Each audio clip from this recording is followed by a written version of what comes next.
அமெரிக்கத்தில் கடந்த வாரம் முழுவதும் ஏற்ற இறக்கமான வானிலை நிலவிய நிலையில் எதிர்வரும் வாரத்திற்கான வானிலையின் முன்னறிவிப்பை தேசிய வானிலை ஆய்வு மையமானது சமூக ஊடகங்கள் மூலம் வெளியிட்டுள்ளது.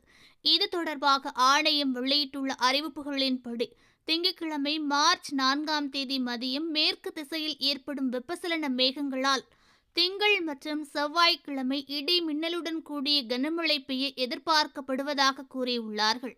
இதனைத் தொடர்ந்து புதன்கிழமையன்று மேகங்கள் படிப்படியாக குறையும் என்பதால் மழையின் அளவு குறையும் என்றும், அதே சமயம் தெற்கில் குறைவான வெப்பநிலை பதிவாகும் என எதிர்பார்க்கப்படுகிறது. அந்த சமயத்தில் புத்துணர்ச்சியான மற்றும் வலுவான காற்று வீசும் என்றும், தூசி மற்றும் மணலுடன் கூடிய காற்றினால் கிடைமட்ட பார்வை குறையும் என ஆணையம் எச்சரித்துள்ளது. இதனிடையே அரேபியா வளைகுடா மற்றும் ஓமன் கடலில் நிலைமைகள் மிதமான சீற்றம் முதல் கடுமையான சீற்றமாக இருக்கும் என தெரிவித்துள்ளார்கள்.